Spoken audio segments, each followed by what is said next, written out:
this guy in Jerusalem, okay, I know I am pro-North, but this is the truth. He's always complaining. He's always writing letters. He likes writing. I can say that. These petty kings, they all complain about each other. Mostly it's about danger to Egypt from certain forces in Canaan. The fact that certain petty kings planning to go against Egyptian administration, so one person will write and tell that this person is doing this. Now, with all the complaints, when they ask for help, they will request for about 50 to 100 soldiers to come and pacify the situation. So you wouldn't really call it big situations because it wasn't really difficult at all for the Egyptians to step in with the 50 or 100 soldiers.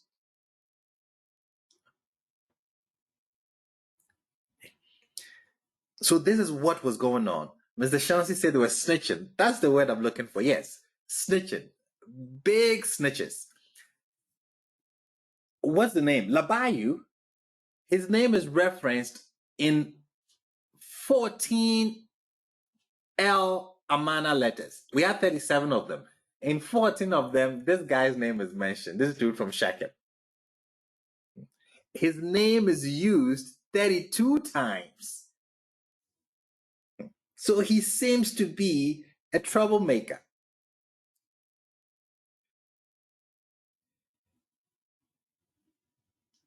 What is he accused of?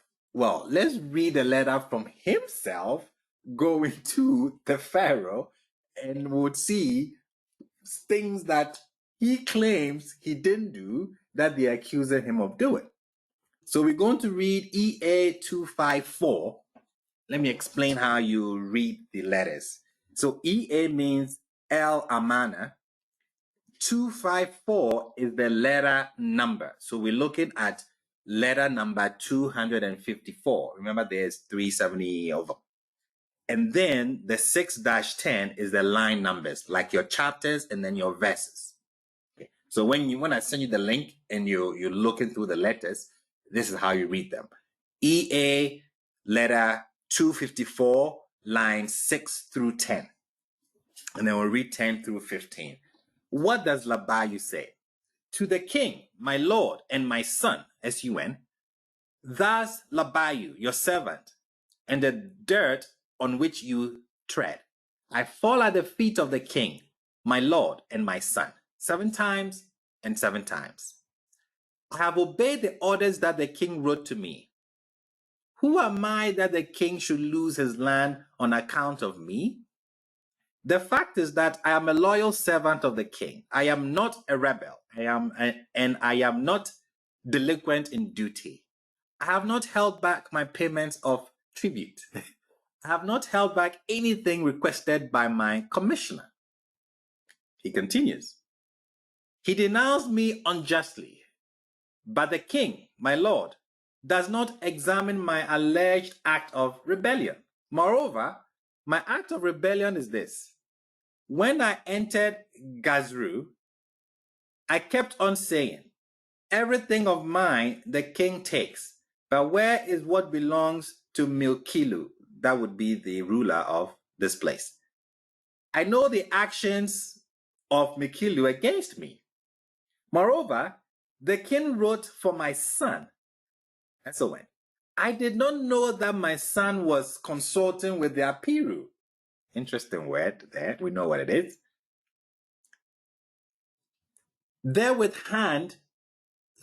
I herewith hand him over to Adiah. Moreover, how? If the king wrote for my wife, how could I hold her back? How? If the king wrote to me, put a bronze dagger into your heart and die, how could I not execute the order of the king? So we see the accusations that was sent to the pharaohs, a letter is sent back to our guy.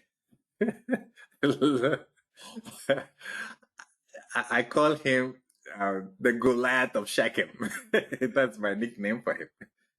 And he is responding and he's saying, hey, I haven't done anything.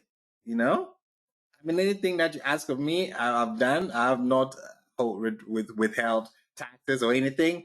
But, you know, the accusation about my son and the Apirus, I didn't know that, you know, my son was consulting with the Apirus. So this tells us that these petty kings, they are accusing each other of cooperating with the Apirus. These folks who had no one controlling them, the Apirus, the troublemakers, those that are outside of the main administration situation in Canaan. They are the bandits, they're the gangs, mercenaries.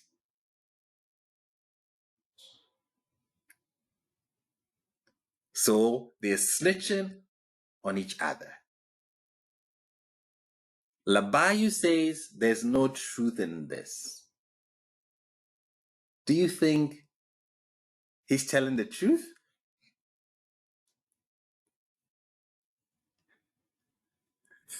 If you look at his words, how he looks like someone who can charm, you know, his leaders. Is it true? The accusations that are leveled against this guy in Shechem. Well, we have something called the Shechem Coalition. Shechem had allies, and they played an interesting game here. We can know the territorial situation in these areas. We can detect them by following the maneuvers of Shechem and its allies, on the one hand, and then the actions of their opponents on the other hand. What is Labayu doing? Well, Shechem wants to expand, which it did.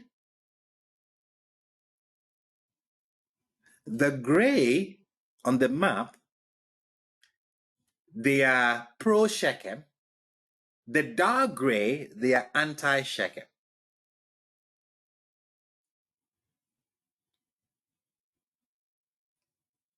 So this coalition, this Shechem coalition, included city-states on the coastal plains and in the Jezreel and the Jordan Valley.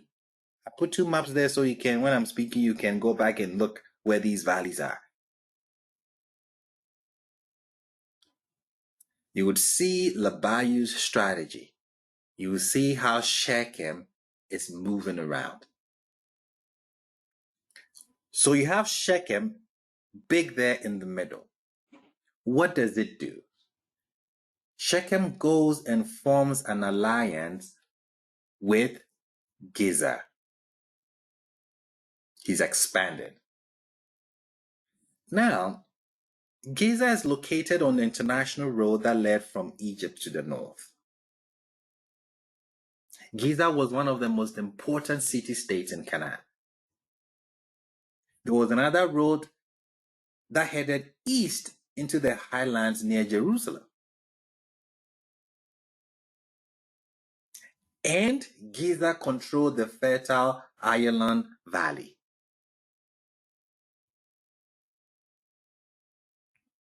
When we read these letters, we get what I've just stated here.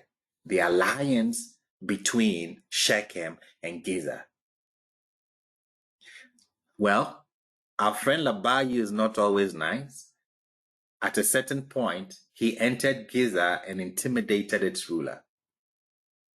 This was an act taken as a threat to Egyptian domination of Canaan. This was before they became cool. But this is Labayu, ambitious Labayu, trying to expand his territory. So he allies with Giza. He doesn't stop there. He goes to Jinti Kimil. I don't know if my pronunciations are correct, but you see it for yourself. This place was most likely the residence of a Canaanite ruler called Tagi. According to the letters that we have, they had a close alliance with Giza and Shechem. This is what we read in the letters. Gintim Kimel belongs to Tagi. The men of Gintu are the garrison of Bitsuna. Are we to act like Labayu when he was given the land of Sakmu to the Apiru? Sakmu is Shechem.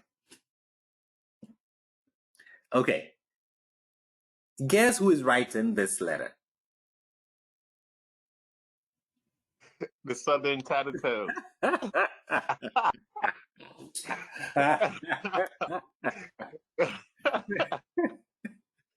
That Abdi, whatever that guy's name in, that was in the South, man. That was the guy from the South.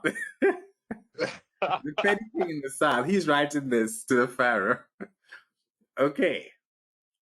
Are we to act like Labayu when he was given the land of Sakmu to the Apiru? Melkilu has written to Tagi and the sons of Labayu. So the sons of Labayu, they are notorious. They and their father are notorious. So now these are the territories that they are going to alliance with. Look at the accusation.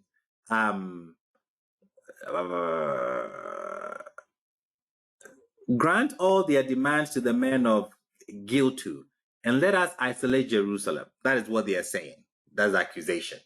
We're going to isolate Jerusalem, according to him. Adaiah has taken the garrison that you sent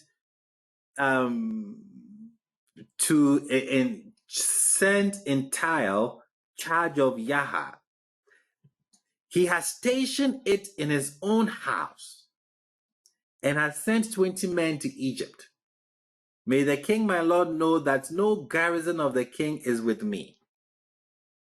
So apparently, soldiers were sent to this guy to do something, and he's rather stationed the soldiers in his house, and he's returned just a few men back to Egypt. So he's writing to say that, if you wonder where the men are, they're not in my house.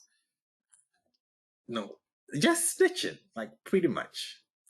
So you kind of understand, the friction that is going on between these petty kings and how they are complaining about each other. So Jinti Kimel is part of the Shechem coalition led by Labayu. He doesn't stop there. He goes to tell Yokneam. The leader here was Balu. He was the ruler here. He was also an ally of Labayu. How do we know that? Because both were handed over together to the Egyptian authority. So it's like friends. When they came to catch them, they caught both of them because they were in bed together and they were handed over to the Egyptian authority. So we know that they are allies. Now, pay close attention to the territories that Labayu or Shechem is trying to expand to. No, we don't have a garrison in Shechem, no. From there, he goes to Anaharath.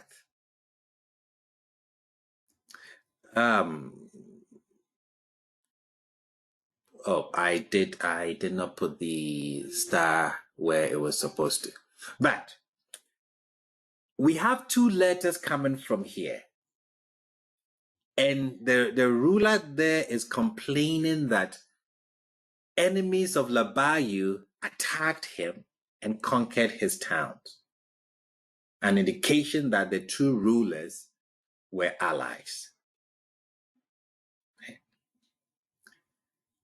From there, so this is supposed to go up here.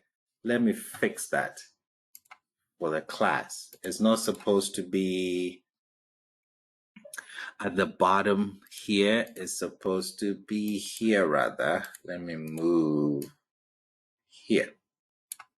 There we go. That's where it's supposed to be. So after expanding there and forming allies, he came to Pihil. Now, in Pihil, we read of an attempt by Labayu's son to take over this place in EA 250. When we get to EA 255, he's become the ruler of the place.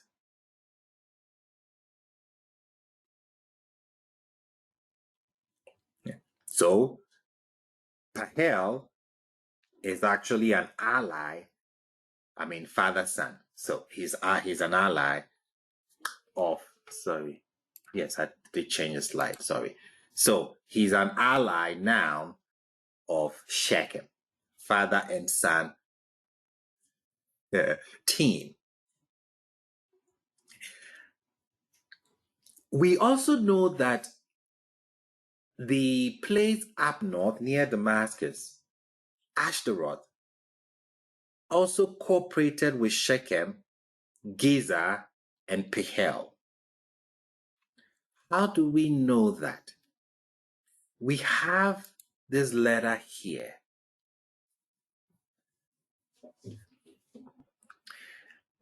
Pihil, the ruler there, is writing to the Pharaoh, and this is what he tells him.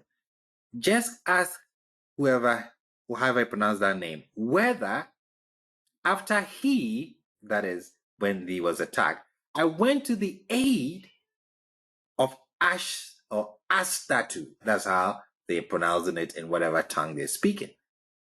When all the cities of Garu had become hostile.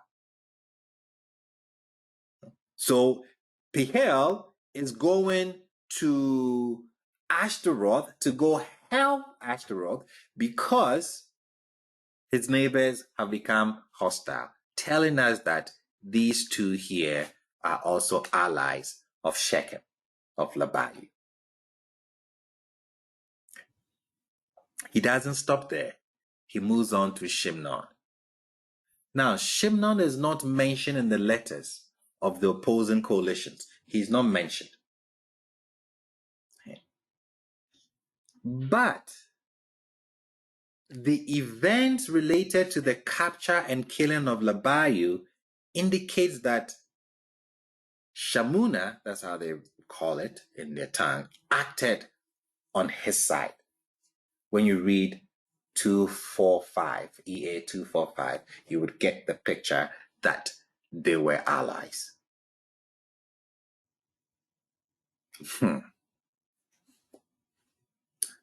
What do you think Labayu has done with the key territories that he has allied with? He's encircled the major players in the Jezreel Valley. If you look at the other map, that Jezreel Valley is very key. You can say it's the breadbasket of that territory here, Canaan.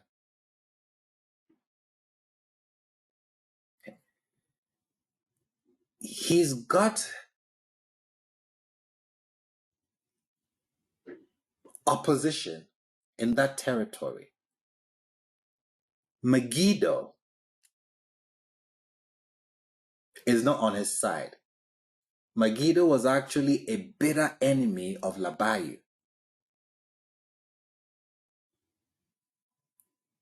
Not only Labayu, because when Labayu died, his sons took over. So they were bitter enemies. Labayu's sons, and then those in Megiddo.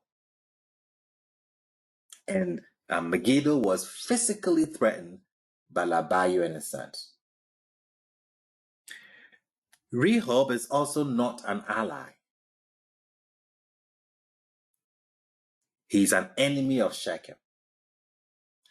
After Labayu's death, his sons put strong pressure on this ruler in an effort to persuade him to switch sides and support the Shechem alliance.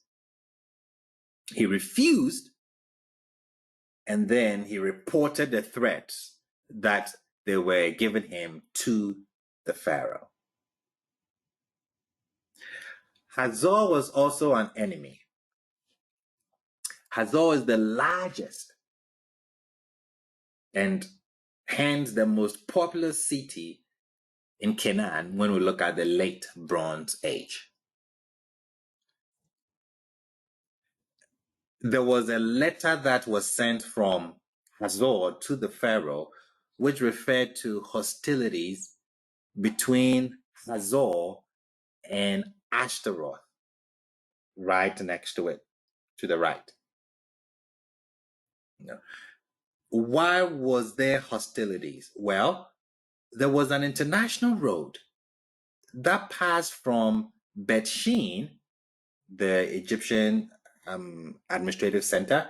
That's why it's there. No, there was an international road that passed from Bet-Shean to Damascus. Damascus is just underneath Ashtaroth. And the two kingdoms struggled for control over it. You see why Labayu is in bed with Ashtaroth. Everything is strategic. Why Shechem is trying to get these places. So Hazor might have been, or not might have, they were involved in a conflict with Ashtaroth. And Hazor was concerned because of the growing power of the Shechem alliance. So he's writing letters to the Pharaoh.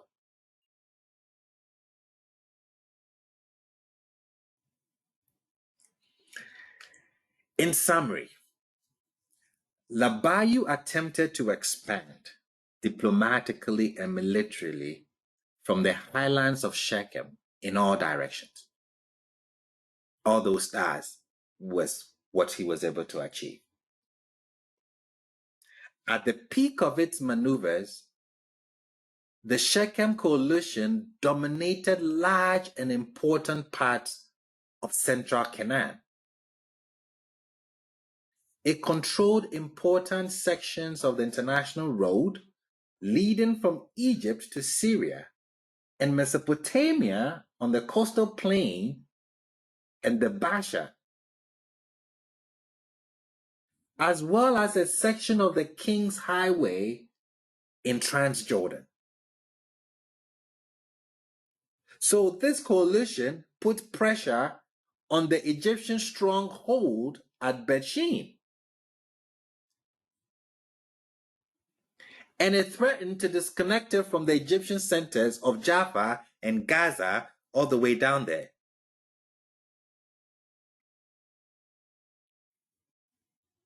So, obviously, the Egyptian authority, they supported the anti-Shechem coalition. They had to. Now, if you look at the map and also the letters, it is clear from the letters and of course from looking at the map that Shechem needed one more chunk of territory to gain control of much of Canaan. It needed to gain control of the strategic, fertile Jezreel Valley. Look on the first map, the small one. You see where that valley is. This would have given it full command of the international highway. It had part control. But if it had taken the territory in the Jezreel Valley, it would have given Shechem full command of the international highway to Syria and Mesopotamia, as well as dominion over the breadbasket of the country. So what he tried to do was to encircle the two dominating city-states in the Jezreel Valley, Megiddo and Rehob. These two, if he circles them, takes over them, Hazor is no problem at all.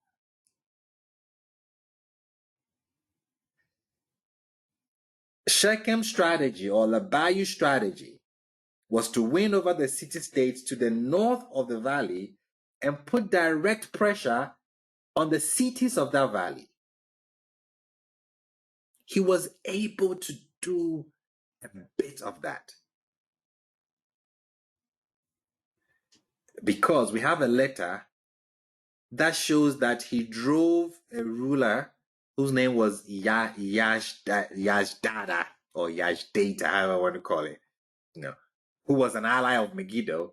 He removed him from his hometown as a result of the maneuvers. So he was actually like pushing, trying to get control of that. We see this letter, EA 248, lines 9 to 22. Say to the king, my lord, son and God, message of Yashdada, the loyal servant of the king, and the debt at the feet of the king. I fall at the feet of the king, my lord, son and God, 7 times and 7 times. May the king, my lord, know that everything the king, my lord, gave to his servant, the men of whoever, have made off with. So whatever you gave me, the territory you gave me, whatever it is, they've taken. They have slaughtered my oxen and driven me away. And he tells where he is at. It was Shechem, it was Labayu pushing to take control of Megiddo and Rehob. If he had done that, he would have taken control of Hazor as well. But these maneuvers threatened the Egyptian interest in Canaan. It was not good for business.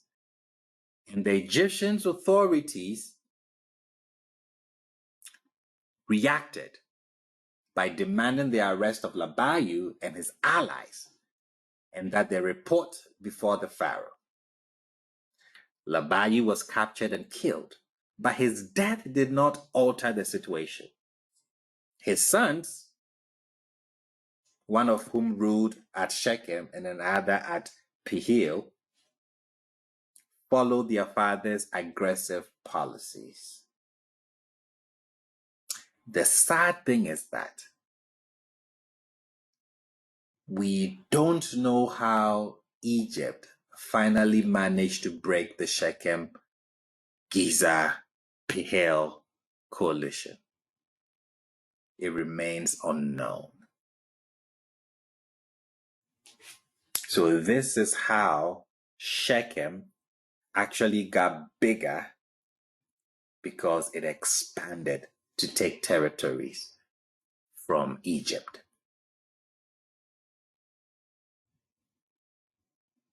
Well, Rabbi. Yes, sir. If we can't tell specifically whether or not Egypt's attempt to separate that alliance was successful, can't we just look at the outcome and make that assumption that it wasn't successful? Because at the end of the day, the North still formed. Correct. So then, yes. So if the North formed right after this, correct, we could say that. But no, it did not. That was going to be that should have been my first question. I was going to ask, this is dated in the 14th century, right? Yes. Like, we're looking 15th, 14th, yes. Okay, so because biblical timeline is the only timeline that I'm so familiar with, where would you place this in the Torah? Like, what's going on in the Torah? Oh, that makes sense. Good question. I'm coming there. Very beautiful question. I haven't quoted any scripture. I haven't opened the Torah. I haven't said anything about scripture. Okay. Now, why is that? I came to the Torah class, Rabbi never quoted one scripture. Not Well, one.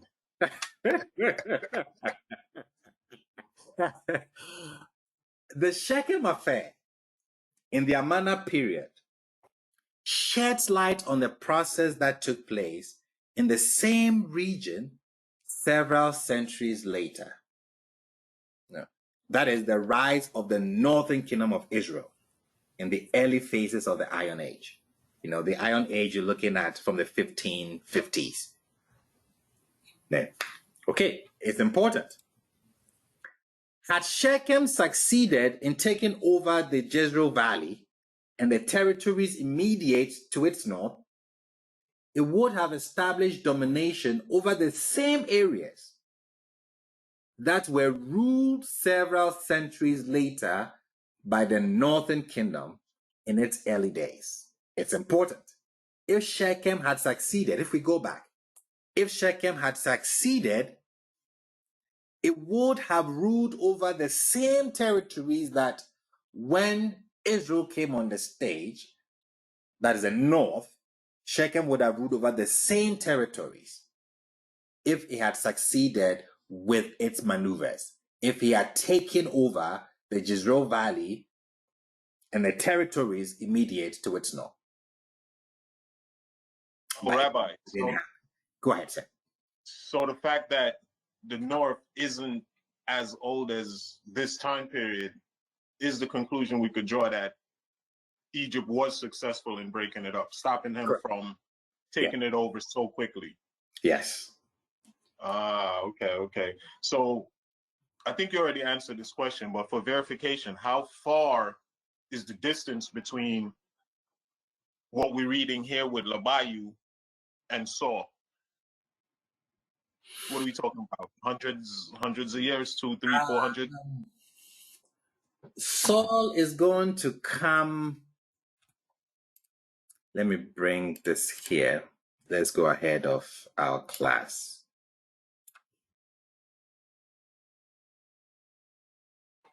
Saul is going to come Iron Age 1. Can you see my screen, Mr. David? Yeah, I'm here. I was just reading. Yeah, I'm on it. Yeah. Iron Age 1. Don't read from the top, just the red one. I have to explain what's going on. So, because you asked the question, this is what is happening. That's why I said it took some time. Because the age that we're talking about, something happened and then it was all gone. You have to find out how did they all end. And then we had the impression I had. Correct. We had several waves of settlements before we get to the Iron Age 1. That's where we see that it's sticking. People are not settling and leaving. So the Iron Age 1 is where you would have Saul come into the picture.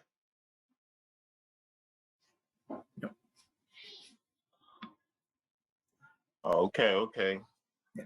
So what Labayu tried to do was unsuccessful. Yes. Something happened in the middle, and then Saul came back and redid what Labayu did again. Not that easy, but yes, you have Yeah, for the lack of a better. You have the picture, correct. I know it's a gross oversimplification of what's going on, but yes, you have the picture. I like to have the big picture of what we're looking at, so when I'm writing in the details, everything makes sense towards making that big picture more clear, So that's why it was so oversimplified. But yeah, all right, I got it. Correct, because Saul started from the territory of Benjamin. The narrative that he was the king of all the north, it's not that simple. So we'll come back to that. I think this answers your question. Oh yeah, most definitely. Awesome.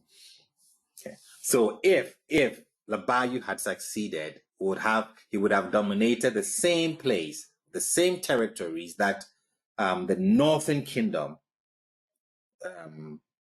dominated when they came to stay.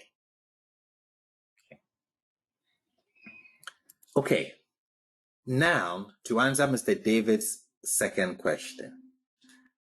The biblical text does not know about Canaan being a province of Egypt, number one. It does not know about city-states and Egyptian rule, number two. There is no clue in the biblical text about Egypt actually ruling over Canaan, number three.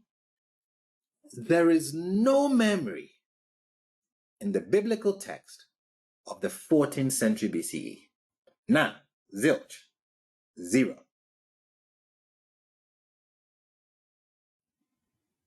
The writers have no clue. Even though Egyptian rule in Canaan continued into the 13th century, even though it became even more popular under Ramses II and continued to rule through the 12th to the 1130s. And still, the biblical text or the writers did not know about this.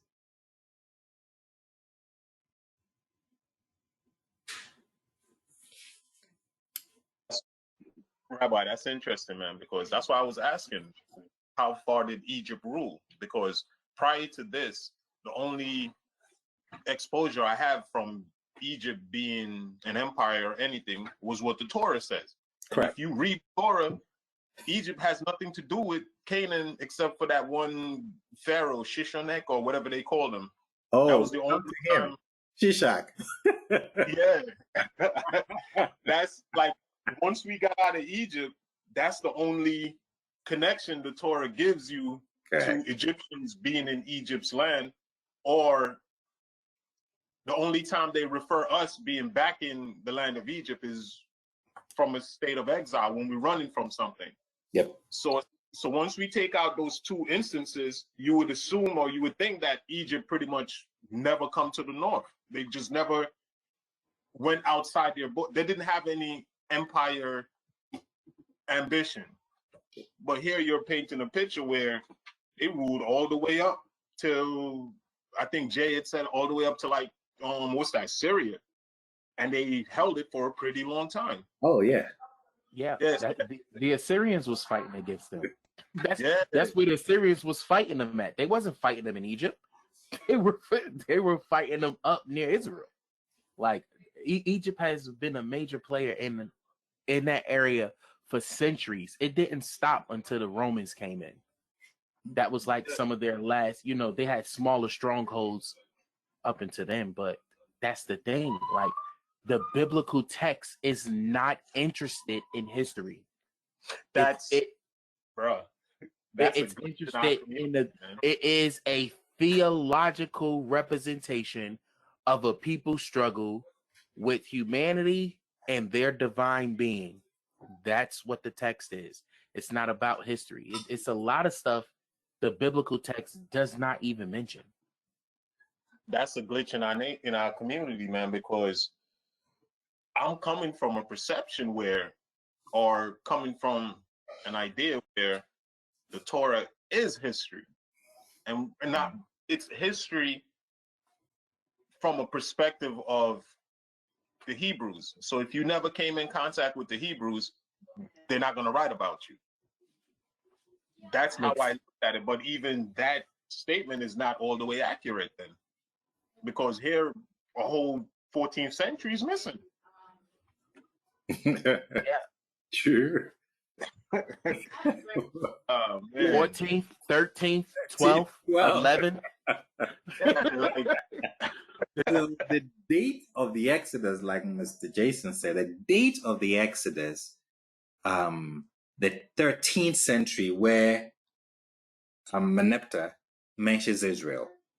The 13th, so it means that Israel would have already left. They should have left Egypt. 13th, 12th century. Let's put it that way. It's so impossible because this is when Egypt was at its prime. They were not only dominating Egypt, they were dominating Canaan. So if you run out of Egypt, if you did all these miracles, run out of Egypt, you haven't really done anything because where you're going, they're dominating the place as well. But the text doesn't know that Canaan is a province of Egypt. So in writing the narrative, it doesn't take note of that. That is why now the scholars are saying that that conquest idea, throw it out of the window because it's not possible. The only possibility is that Canaanites or the Hebrews, Israel came out of Canaan. Yes, that would make sense. But conquest? Not possible. At this time when Egypt was at its peak, not possible. It's interesting, I think it's interesting and it's important to know this going forward, that there is no recollection in the biblical text or the writers of the biblical text. They had no recollection in the Bible about the 12th century to the 1130s. And this will become important going forward.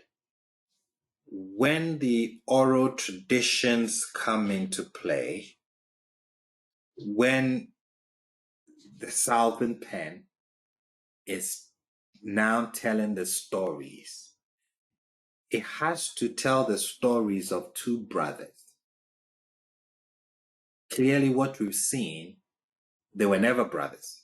You had two entities, two distinct, separate entities. But now you have a wave of refugees coming from the north, and you want to tell a story that you are one people, which scores you some political points, I would say. So the story that is being told is not taken into perspective these dates. Doesn't care about it at all.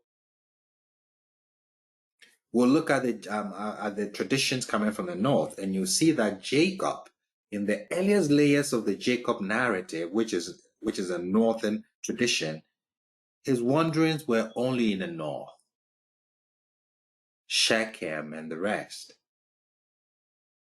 But then when the tradition came to the south, now we have him coming down south as well. Same with Abraham. The tradition of Abraham started with just the south. And then, since the north is now part of us, now we have him going to the north as well. We can tell that by the altars that he visits. So the text or the writers have no clue of what we've spent an hour and a half talking about at all. So you will notice that when they write, they're not really